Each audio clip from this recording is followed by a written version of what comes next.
Мурдагы президенттер Роза Тумбаева жана Сооронбай Жээнбековду экс-президент макамынан ажыратуу боюнча кол топтооланууда. Бул туурасында жаранда активист Чыңгыз Капаров билдирип, учурда 15 миңден ашык кол топтолуп калганын айтты. Ал эми бул демилгени парламентке өткөрүү үчүн жалпы 300 миң кол топтоо зарыл экени айтылат.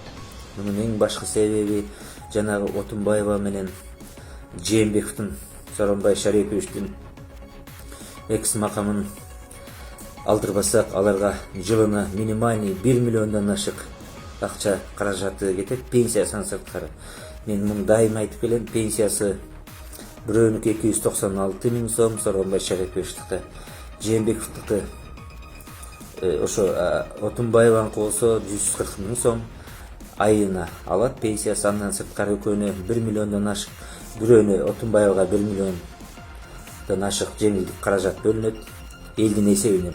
Жээнбековго да кыскасы экөөнө бир жылда минимальный эң аз 24 миллион сом бөлүнөт. Экөөнүкү тең мыйзамсыз, ушуга бардык элдер жардам берип жатат. Эске салсак, буга чейин азыркы президент Садыр Жапаров бардык соккун өзүнө алып, Сооронбай Жээнбековго экс-президент макамын ырым кылып бергенин билдирген эле. Белгилей кетчү жагдай өлкөнүн мурдагы 5 башчысынын экөөнүн гана экс-президент макамы бар. Макам аларга бир топ жеңилдиктери жана кылмыш жоопкерчилигине тартылуудан коргойт. Ал эми көз карандысызыкка ээ болгондон кийинки республиканын алгачкы лидери Аскар Акаев, аны талкуулаган Курманбек Бакиев жана Алмазбек Атамбаев Бакиевдин режимдик кыйроосуна алып келген 2010-жылдагы революциялардын лидерлеринин бири.